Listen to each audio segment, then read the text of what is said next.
Hello everyone, this is Anthony D. Riley and we're back with another video. Today I'm going to show you how to install Windows 11 using the Windows Upgrade Assistant. Let's get started.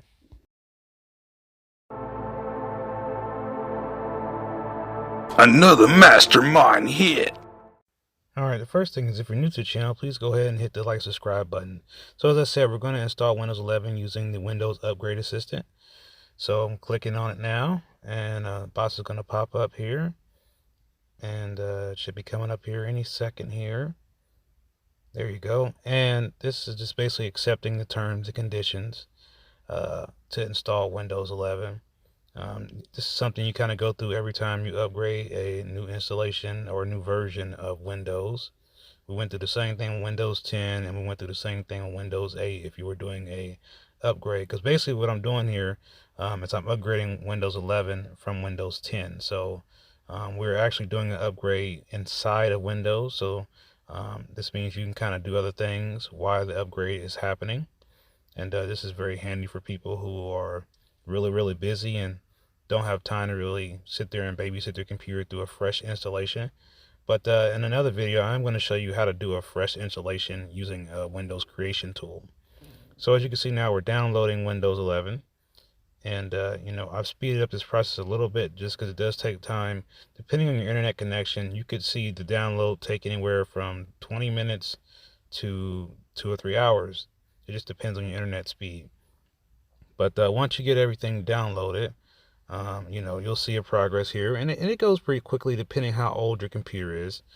This particular process is for computers that are eligible for the Windows 11 upgrade. So if you've gotten a message that says you are eligible, but you're not able to download it, and it doesn't show up in your Windows update, this process is going to work for you because this is going to allow you just to go ahead and force the update to your computer so that you can go on back to whatever you're doing. And don't worry, this is not a really long video. Like I said, the whole process for me on a modern computer, it took about an hour.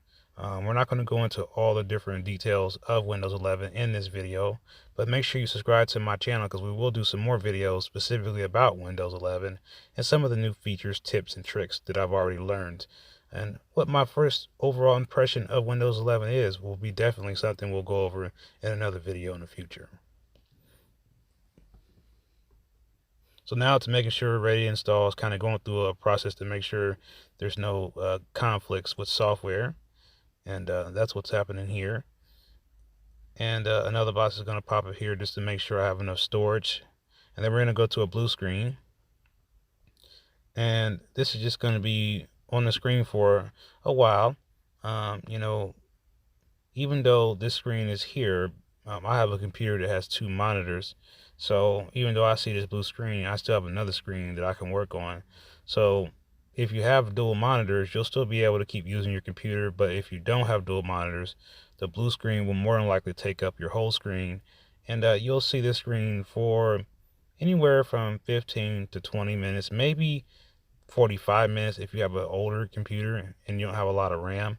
In my case, I have 32 gigs of RAM and I'm running a i9 Extreme processor, Intel Extreme processor. Definitely, if you are used to upgrading on the fly, this will be easy for you. But if you're kind of new, just make sure that you just keep an eye on the computer. Don't leave it unattended. Something goes wrong, you definitely want to see it happen so that you can understand the troubleshooting of it to figure out what went wrong. Not all these installations will go as smoothly as planned. If you run into any trouble, certainly let me know in the comments and I'll do the best I can to try to help you out. But like I said, for the most part, this screen is pretty easy because, like I said, you just got this blue screen on here and it doesn't really do anything other than show you a progress.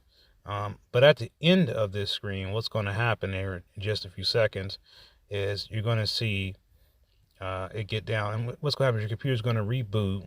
And once you get into that reboot screen, that's when the computer is going to actually not be in Windows. So if you're working on things, you want to make sure you save those things before this reboot happens. You can also delay this reboot for up to 30 minutes. So, if you're still working on something, you need a little bit more time, you can delay it for up to 30 minutes. You can probably postpone it again, I'm sure. But just try to make sure everything's wrapped up before it gets to the last part of this progress. because what's going to happen is it's going to just suddenly go in, boom, reboot. Things start moving really fast. And this is kind of an internal configuration that's actually configuring the hardware and some of your internal devices on your motherboard at this time. So your computer is not running Windows at this time. So, you know, anything you were doing is not going to be affected by this upgrade. This is kind of very similar to when you normally upgrade just a regular system update. It'll kind of go back. And as you can see, we're now upgraded to Windows 11. But we're not quite ready yet. To put in my password, which I won't show you. And then we're going to go back to, hi, we're getting a few things ready. And then we go to this really bizarre blue screen here. But this won't last long, but it will last for a little while. So don't panic. Everything's still going as planned. But, you know, you'll see this blue screen for a little while. Maybe about 10 minutes or so, depending on how fast your computer is. But yeah, like I said, it's just a little process to go. Like I said, if you've had upgrades before, you've seen something like this, but this is a little bit different. And we are now upgraded to Windows 11. So here's the new store. And as you can see, the start menu is now in the middle now. And that's one of the biggest changes of Windows 11. I'm definitely going to do some more videos about Windows 11 just to see, you know, what I think about it. And just, you know, if I can help give people some more tips, I will. But again, if you're new to my channel, please make sure you do me a favor and hit that like, subscribe button. And that's all I've got for now. I'll see you in the next video. Peace.